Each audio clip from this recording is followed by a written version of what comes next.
I really believe that from just being a kid and growing up, that we've been taught that being alone or doing activities by ourselves or being disconnected from the internet or, social media and stuff, we've been taught that, being disconnected from this stuff is a bad thing, that it's weird or odd. But when you sit back and realize how much influence is constantly pushed in our direction, day after day after day, it's really insane. Normal in its own way, but still insane, man.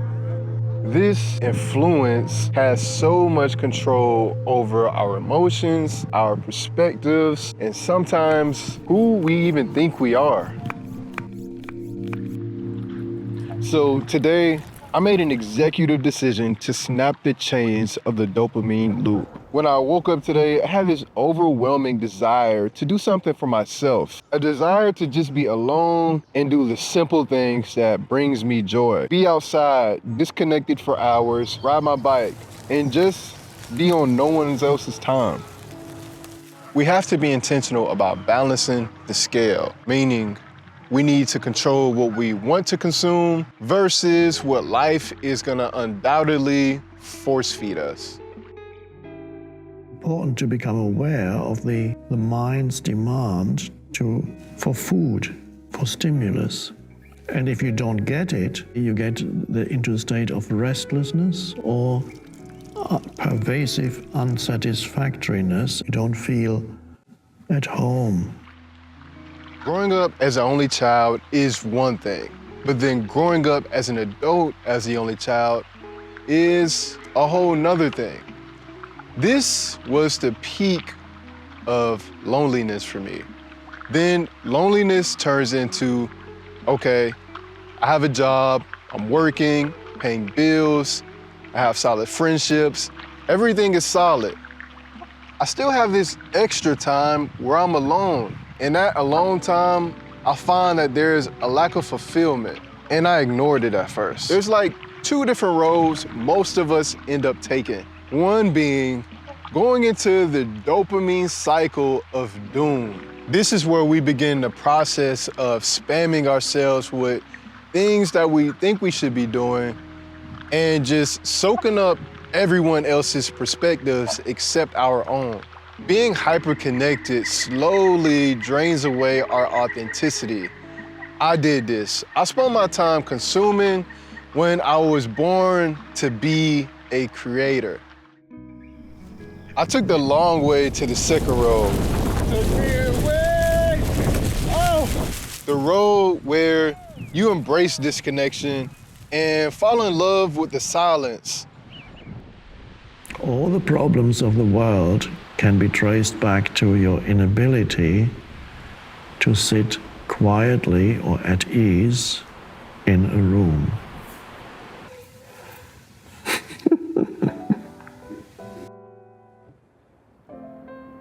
I take time to understand and reflect on my emotions. This is where I'm patient with myself. It's a place where I'm more responsive versus reactive. I sit and I listen to the voice that has a strong desire to create versus consume and live in distractions. This ain't some anti-societal or rebellion against technology kind of video. The truth is, we're not addicted to technology, we're addicted to the distractions that technology brings.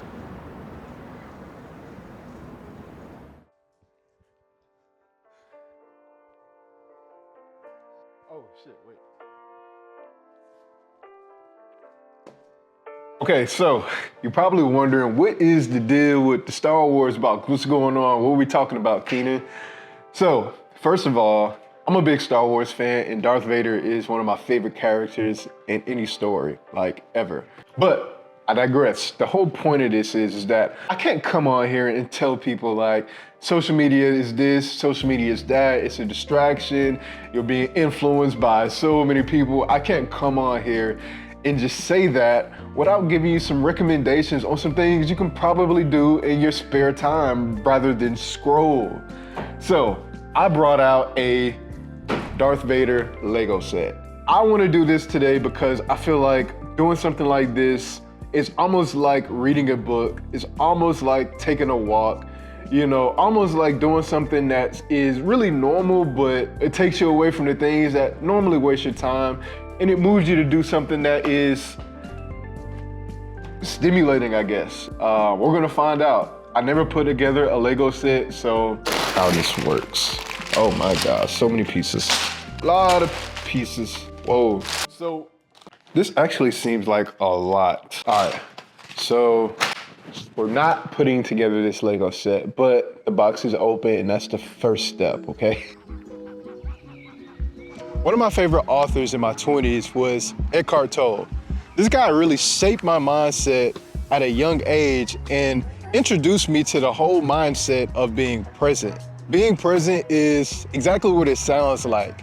It's focusing all of your attention on where you're at right now, because now is truly the only thing that matters. It's shaking away worry, shaking away distractions. Once I finally disconnected from outside influences, I simply started having a clearer mind. It's kind of like turning down the noise so you can finally hear your voice. I was in on this whole wave, y'all. Eckhart Tolle, this man really cooks in his teachings. Not gonna lie, it can be a bit intense. It can be a bit extreme, but I feel like there's things in his books that everybody in this world can really take in. One of the main things I love doing in my alone time, no matter how long I go without it, is reading a book.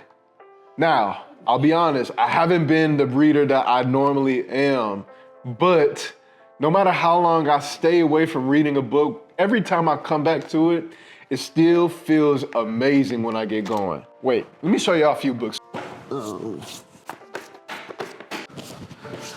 Got a little dust on it, but no matter if it's a business book, a spiritual book, you know, creative books. One of my favorite ones by Rick Rubin. There's so much information in these books. We think the internet has all the information and it's just like, got everything. You go to Google to find out new stuff, but one of the things that books bring you outside of the obvious information that you're getting from reading the story, learning about the author and things like that is gonna be the inspiration that you get. Myself as a creative, whenever I'm looking for inspiration sometime, I'll go to my phone. I'll go to Pinterest. I'll go to Instagram, you know, the Discover page, maybe TikTok too. These places are great for inspiration, okay? I'm not saying they're not, but the thing about our phone is that it is probably the biggest booby trap. The thing about a book, it's not a booby trap. You could pick up a book, it don't matter what genre it is. It can be a business book. It could be a book about the stars, astrology. It could be a book about a love story. It could be a marketing book. It don't matter what kind of book it is. When you read it, you're subconsciously getting the most healthiest dose of inspiration along with all the information that you're getting from reading it. So outside of books, outside of puzzles that I've never put together, there's other things that you can be doing in your alone time. Moving your body, going outside, getting sun, working out.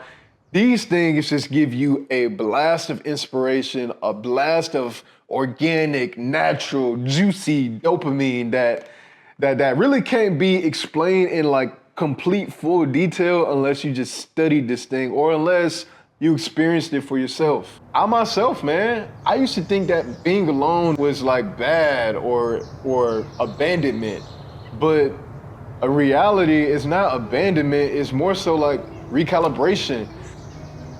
Like you're coming back, understanding yourself more and just like understanding like how you want to contribute to society, you know? You're better for your friends and family. You're better for work. You know, you feel more creative and ready to go. You know, at least speaking for myself. But yeah, that's all I got for today, y'all. Y'all be good. Go get some sun, ride your bikes, and just stay out of trouble, man. See y'all next time. Peace.